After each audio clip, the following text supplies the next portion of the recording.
तो एक अच्छा पंचम भाव देख करके ज़ाहिर-सी बात है आपने बोला होगा कि ये इसकी पढ़ाई-लिखाई बहुत अच्छी होगी, जो कि हो गई। एक अच्छा पंचम भाव देख करके आप ये भी कहेंगे कि इसकी संतान बहुत अच्छी होगी, जो कि नहीं हुई, संतान हुई ही नहीं।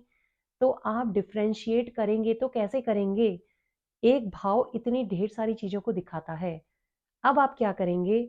आप वर्गों में जाएँगे। नमस्कार, astrology I of the Vedas में आप सभी का स्वागत है। आज की वीडियो का हमारा जो टॉपिक है वो है वर्ग चार्ट। आप सभी लोगों ने जो ज्योतिष से को सीखना चाह रहे हैं या ज्योतिष जिनको आती है, उन सभी को थोड़ा बहुत पता होगा कि हमारे वैदिक ज्योतिष में षोडश वर्ग चार्ट होते हैं और हमारे लगभग सभी ज्योतिष के ग्रंथों में ये षोडश वर्ग चार्ट दिए गए हैं, जिन्हें आप कई नामों से जानते हैं। कोई वर्ग चार्ट D9 चार्ट होता है, कोई D7 होता है, कोई D10, कोई D12, कोई D30, D60, इस तरीके के 16 वर्ग चार्ट होते हैं। हालाँकि कई ज्योतिषी अभी भी ऐसे हैं जिनको ज्योतिष की जानकारी नहीं है बहुत ज़्यादा, तो वो सिर्फ़ जन्म कुंडली का प्रयोग करते हैं और उसके आधार पर दिया गया फलित बहुत एक्यूरेट नहीं होता है। तो वर्ग चार्ट जब हमारे ऋषि मुनियों ने हमको दिए हैं, तो उनकी कुछ ना कुछ इम्पोर्टेंस तो यहाँ पे ज़रूर होगी। तो सबसे पहले तो आपको ये पता होना ज़रूरी है कि ये षोडश वर्ग चार्टों के नाम क्या हैं और हम इनको किस लिए देखते हैं। और यहाँ पे मैं आपको ये भी बताऊंगी अभी कि इनकी इम्पोर्टेंस क्यों है, आखिर क्यों हम इन वर्ग चार्टों को देखें। तो आज के वीडियो का हमारा यही टॉपिक है। तो चैनल पे अगर आप नया हैं तो चैनल को सब्सक्राइब कर लीजिएगा, साथ में बेल आइकन को प्रेस कर लीजिएगा। तो सबसे पहले एक उदाहरण के माध्यम से हम ये जानते हैं कि आखिर हम वर्ग कुंडलियों को क्यों देखें। कोई बच्चा है, वो पढ़ने में काफ़ी अच्छा रहा, उसने बहुत अच्छी पढ़ाई लिखाई करी और आगे जाकर के उसकी शादी हुई, करियर बना और उसके बाद आपने देखा कि उसकी संतान नहीं हो पा रही है। तो मैं आपसे क्वेश्चन करूंगी कि आप उस व्यक्ति का कौन सा हाउस देखेंगे जहां से उसकी शिक्षा आई, जहां से उसकी संतान आई। तो आप सभी का आंसर होगा पांचवा भाव, क्योंकि पांचवें भाव से ही हम व्यक्ति की शिक्षा भी देखते हैं, पांचवें भाव से ही हम व्यक्ति की संतान को भी देखते हैं, पांचवें भाव से हम और भी बहुत सी चीजें देखते हैं। इसी तरीके से जन्म कुंडली के जितने भाव हैं वो काफी चीजों को दिखाते हैं। तो एक अच्छा पंचम भाव देख करके जाहिर सी बात है आपने बोला होगा कि ये इसकी पढ़ाई लिखाई बहुत अच्छी होगी, जो कि हो गई। एक अच्छा पंचम भाव देख करके आप ये भी कहेंगे कि इसकी संतान बहुत अच्छी होगी, जो कि नहीं हुई, संतान हुई ही नहीं। तो आप डिफरेंशिएट करेंगे तो कैसे करेंगे? एक भाव इतनी ढेर सारी चीजों को दिखाता है। अब आप क्या करेंगे? आप वर्गों में जाएंगे। आपने जब देखा कि जन्म कुंडली में उस व्यक्ति का पांचवा भाव अच्छा था, बच्चे का पांचवा भाव अच्छे था, तो हम क्या करते, हम वर्ग कुंडली में जाते, हम उसकी शिक्षा वाली कुंडली को देखते, जो कि D24 के नाम से, चतुर्विशांश के नाम से जानी जाती है। अगर वर्ग कुंडली बहुत अच्छा प्रॉमिस दे रही है, जो कि जन्म कुंडली में भी है, तो आप बेधड़क कह सकते हैं कि ये बच्चा अपनी पढ़ाई लिखाई में काफी अच्छा होगा। अब आगे जाके आपने उस बच्चे की शादी हो गई, तो उसके बाद आपने देखनी है कि इसकी संतान में प्राप्ति में कठिनाई क्यों आ रही है। जन्म कुंडली का पंचम भाव तो काफी अच्छा है। अब आप क्या करेंगे? आप उस व्यक्ति का सप्तमांश यानी कि उसका D7 देखेंगे। अब आप देखेंगे कि D7 चार्ट में 100% जरूर कुछ ना कुछ गड़बड़ हो रही होगी, जो कि D1 का प्रॉमिस पूरा नहीं हो पा रहा है। तो ये जो डिफरेंशिएट आप करते हैं वो आप वर्ग कुंडलियों के माध्यम से करते हैं। जन्म कुंडली में आप देखते हैं कि आपका जो करियर है वो कई बार अच्छा बहुत नहीं दिखता है, लेकिन आगे जाके जो आपका D10 चार्ट होता है, करियर वाला चार्ट होता है, वो बहुत अच्छा दिखाता है, तो व्यक्ति का करियर काफी अच्छा होता है। तो इसीलिए वर्ग कुंडलियों की बहुत ज्यादा इंपॉर्टेंस होती है। जो चीज हमें D1 चार्ट में दिख रही है उसको कंफर्म एक बार कर लीजिए, तो आपका प्रिडिक्शन बहुत ज्यादा एक्यूरेट हो जाएगा। आपने अपने माता पिता देखने हैं तो आप D12 चार्ट में जाएंगे। आप कोई गाड़ी खरीदने वाले हैं तो हर चीज तो D1 चार्ट एकदम आपको साफ नहीं दिखाएगा ना, आपको वर्गों में जाना ही पड़ेगा। कुछ भी कर लें आप। और जो ज्योतिषी वर्गों का प्रयोग नहीं करते हैं वो कभी भी एक अच्छा प्रिडिक्शन नहीं कर सकते हैं। तो चलिए सबसे पहले मैं आपको सारे वर्गों के नाम बताती हूँ और फिर मैं बताती हूँ उन वर्गों का क्या काम है। तो देखिए यहाँ पे मैंने 16 वर्ग चार्ट बनाए हैं। आप देख सकते हैं इनमें सबसे पहला जो चार्ट है हमारा, जो कि D1 के नाम से जाना जाता है और आप इसे जानते हैं, इसे हम जन्म कुंडली कहते हैं। और जो जन्म कुंडली होती है वो जीवन के लगभग सारे क्षेत्रों को दिखाती है। इसमें तो ज़्यादा कुछ नहीं है बताने के लिए। दूसरा जो वर्ग चार्ट हमारा होता है वो है D2। D2 को हम होरा चार्ट के नाम से भी जानते हैं और आपने सुना भी होगा। अगर आपको किसी व्यक्ति के धन के बारे में बहुत ज़्यादा और जानकारी प्राप्त करनी है, कई बार D1 में आप देखते हैं कि नहीं बनते हैं बहुत योग, धन योग नहीं होते हैं, लेकिन व्यक्ति जीवन में बहुत धनी होता है, तो आप उसके D2 चार्ट को यानी कि उसके होरा चार्ट को आप देखेंगे। तो D2 चार्ट जो होता है वो धन के लिए होता है। आप किसी व्यक्ति के अगर भाई बहनों को देखना चाहते हैं, क्योंकि हम व्यक्ति की जन्म पत्री से उसके भाई बहनों के जीवन में होने वाले अच्छी और बुरी घटनाओं को भी कुछ हद तक देख सकते हैं। तो व्यक्ति के छोटे भाई बहन कब होंगे, आप किसी बच्चे की पत्री देख रहे हैं, तो उस बच्चे की पत्री के D3 चार्ट से आप उसके छोटे भाई बहनों के बारे में, बड़े भाई बहनों के बारे में सारी जानकारी प्राप्त कर सकते हैं। तो D3 चार्ट जो होता है वो मेनली भाई बहनों के लिए देखा जाता है। हालांकि आगे हम अगर हायर लेवल पे जाएं तो ये हेल्थ के लिए भी देखा जाता है, जो कि अभी हम यहाँ पे डिस्कस नहीं करेंगे। तो 3 वर्ग चार्ट मैंने आपको बताए, D1, D2, D3। Main chart जनपत्रिका, होरा चार्ट, D2 चार्ट और ये दृष्टांत चार्ट।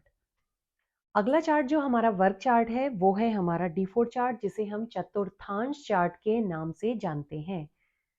अगर हमने किसी व्यक्ति की चल अचल संपत्ति देखनी है, या हमने ये देखना है कि वो व्यक्ति जो है घर अपना बदल रहा है या वो विदेश में जाके बस रहा है, तो वो सारी चीजें D4 चार्ट यानी कि चतुर्थांश चार्ट दिखा देता है। किसी को अपने माता पिता से जो पैतृक संपत्ति मिल रही है वो D1 चार्ट अगर उसको दिखा रहा है, तो उसको कंफर्म करने के लिए आप आगे जिस वर्ग चार्ट में जाएंगे वो वर्ग चार्ट है D4 यानी कि चतुर्थांश चार्ट। ये एक बहुत ही इंपॉर्टेंट चार्ट है और ये ज़्यादातर संपत्ति के लिए, कोई गाड़ी आपने खरीदी, हालांकि वाहन के लिए हम D16 में जाते हैं, लेकिन यहाँ से भी देखा जाता है। और किसी व्यक्ति का अगर ट्रांसफ़र हो रहा है, वो कहीं विदेश में जाके बस रहा है, तो वो सारी चीज़ें भी D4 चार्ट हमारा शो करता है। इसके बाद हमारा जो अगला वर्ग चार्ट होता है वो है D7 चार्ट, जिसको आप सप्तांश के नाम से जानते हैं, जो कि संतान के लिए देखा जाता है। ये एक बहुत ही इंपॉर्टेंट चार्ट है। तो जो सप्तांश चार्ट है इससे आप संतान हमारी कब होगी, होगी या नहीं होगी, और अगर संतान आपकी हो चुकी है तो वो संतान आपके जीवन में कितना राइज करेगी, कितना आगे बढ़ेगी, वो आपका D7 चार्ट आपकी संतान के बारे में बहुत अच्छे तरीके से दिखा देता है। अगला वर्ग चार्ट आपका है D9 चार्ट, जिसे हम नवांश चार्ट के नाम से जानते हैं। और नवांश चार्ट को लगभग सभी लोग जानते हैं कि ये चार्ट जो है व्यक्ति के विवाह के लिए, वैवाहिक जीवन के लिए देखा जाता है। व्यक्ति का स्पाउस कैसा होगा, उसका विवाह कैसा रहेगा, विवाह होगा भी या नहीं होगा, ये सारी चीजें D9 चार्ट दिखाता है, नवांश चार्ट दिखाता है। इसके अलावा जो नवांश चार्ट है वो जन्म कुंडली में जो ग्रहों का बल है उसको देखने के लिए भी उपयोग में लाया जाता है। कई बार जन्म कुंडली में जो ग्रह बहुत कमजोर होते हैं, नवांश में वो सुधर जाते हैं, तो वो ग्रह बली हो जाते हैं। तो नवांश कुंडली पे अगर आपको और ज़्यादा जानकारी चाहिए तो इस पे मेरे काफ़ी सारे वीडियो हैं, जिनके लिंक डिस्क्रिप्शन बॉक्स में दिए गए हैं, आप वहाँ से देख सकते हैं। तो महर्षि पराशर ने D1 चार्ट के साथ साथ जो इम्पोर्टेंस बिल्कुल बराबर की दी है वो D9 चार्ट को दी है। जो चीज़ आपका D1 चार्ट दिखा रहा है, अगर D9 चार्ट भी वो चीज़ को दिखा रहा है तो वो जीवन में अवश्य होगी। ये एक इम्पॉर्टेंट वर्ग चार्ट है, इसको अवश्य देखना चाहिए। अगला चार्ट हमारा है D10 चार्ट यानी कि दशांश चार्ट।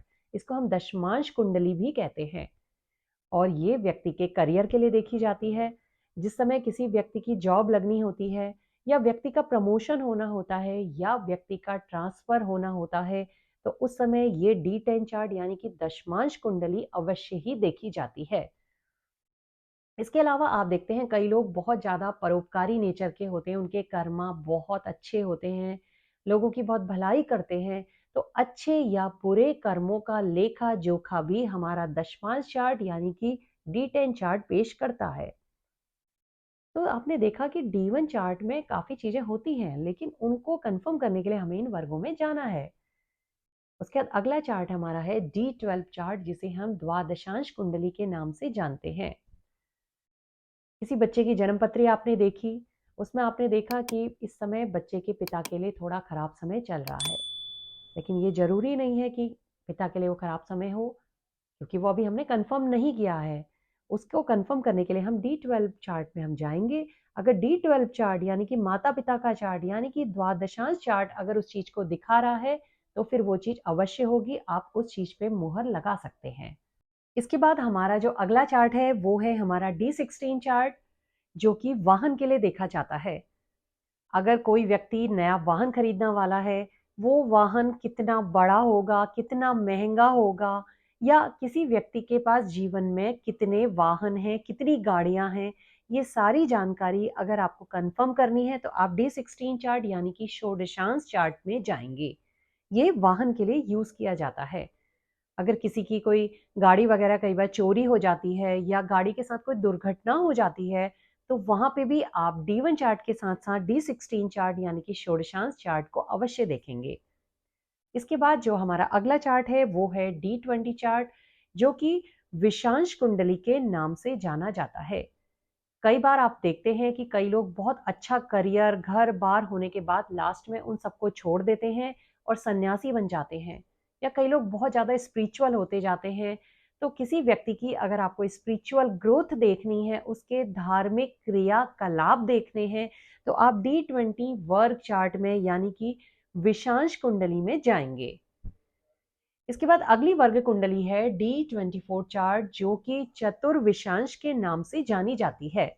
अभी मैंने थोड़ी देर पहले बताया था कि अगर आपको शिक्षा के बारे में देखना है, किसी बच्चे का जन्म कुंडली से शिक्षा के बारे में बहुत अच्छा दिख रहा है, उसको अगर आपने कंफर्म करना है कि ये चीज़ क्या वास्तव में होगी या नहीं होगी, तो आप चतुर्विशांश कुंडली यानी कि D24 चार्ट में जाएँगे। इसके बाद जो हमारा अगला वर्ग चार्ट है, वो है D27 चार्ट, जो कि सप्त विषांश कुंडली के नाम से जाना जाता है। अगर किसी व्यक्ति की मानसिक निर्बलता, दुर्बलता या शारीरिक निर्बलता, दुर्बलता आपने चेक करनी है, उसकी रोग प्रतिरोधक क्षमता चेक करनी है, तो आप D27 चार्ट यानी कि सप्त विषांश कुंडली को देखेंगे। हालाँकि यहाँ पे मैं आपको बता दूँ कि ये जो 4 चार्ट हैं D27, D40, D45 और D60, ये बहुत हायर लेवल के चार्ट हैं। ये आदमी को तभी यूज़ करने चाहिए जब बर्थ टाइम की एक्यूरेसी सेकंड तक हो, नहीं तो ये चार्ट हमेशा गलत ही बन जाते हैं। फिर भी आपको जानकारी देने के लिए मैंने बता दिया कि इनका क्यों यूज़ किया जाता है। ज़्यादातर हम इन्हीं चार्टों का यूज़ करते हैं जो पहले बताए हैं। यहाँ पे अगला चार्ट जो है वो है D30 चार्ट। इसको भी आप देख सकते हैं, क्योंकि इसके जो डिवीज़न होते हैं वो काफ़ी बड़े-बड़े होते हैं, तो ये वर्ग चार्ट भी सही बन जाता है। और ये व्यक्ति के जीवन में होने वाले अरिष्टों को दिखाता है। कई बार आप देखते हैं कई लोग बहुत ज़्यादा बीमार पड़ जाते हैं, उनके बचने की संभावनाएँ नहीं होती हैं। वहाँ पे हमको इस चार्ट को यूज़ करना चाहिए। जीवन में होने वाले अरिष्टों को, सुखों को, दुखों को D30 चार्ट यानी कि त्रिशांश चार्ट बहुत बढ़िया तरीके से दिखाता है। इसके बाद अगला चार्ट है D40 चार्ट, जो कि खवेदांश के नाम से जाना जाता है। ये जीवन में घटने वाली शुभ और अशुभ घटनाओं को दिखाता है। लेकिन इनका उपयोग ज़्यादा, मैंने आपको बताया, सेकंड तक एक्यूरेसी होनी चाहिए, तो 3-4 चार्ट इनमें ऐसे हैं जो बहुत बहुत मुश्किल से यूज़ किए जा सकते हैं। अगला चार्ट है D45 चार्ट, जो कि अक्ष वेदांश के नाम से जाना जाता है। ये चार्ट भी व्यक्ति के चरित्र के बारे में एक अच्छी जानकारी देता है। और अगला जो हमारा चार्ट है वो है D60 चार्ट, जो कि षष्टियांश कुंडली के नाम से जाना जाता है। अगर किसी का बर्थ टाइम बिल्कुल करेक्ट है, तो वहाँ पे D60 कुंडली उसके जीवन की सारी घटनाओं को दिखा देगी। आपको D1 चार्ट देखने की ज़रूरत भी नहीं पड़ेगी। लेकिन बात वही है कि बर्थ टाइम की एक्यूरेसी बिल्कुल सेकंड तक होनी चाहिए, जो कि काफ़ी मुश्किल होती है। तो D60 चार्ट जो है ये इम्पोर्टेंट चार्ट है, क्योंकि बृहत्पराशर होरा शास्त्र में पाराशर जी ने ये बोला है कि जो D1 चार्ट है उसको 10 में से 3.5 नंबर दिए हैं। उसके बाद D9 चार्ट को 10 में से 3 नंबर दिए हैं। उसके बाद जो अगला नंबर दिया है सबसे ज़्यादा वो D60 कुंडली यानी कि षष्टियांश चार्ट को दिया है। ये एक बहुत इंपॉर्टेंट चार्ट है। ये देखा जा सकता है जिसको ज्योतिष की एक अच्छी जानकारी हो वो व्यक्ति D60 चार्ट को पढ़ करके ही काफ़ी चीज़ें आपको बता देगा। तो मैं उम्मीद करती हूँ कि वर्ग कुंडलियों पे ये बेसिक जानकारी आपको पसंद आई होगी। अगर वीडियो आपको पसंद आता है तो वीडियो को लाइक कीजिएगा, शेयर कीजिएगा, साथ ही चैनल को सब्सक्राइब कर लीजिएगा, बेल आइकन को प्रेस कर लीजिएगा। धन्यवाद।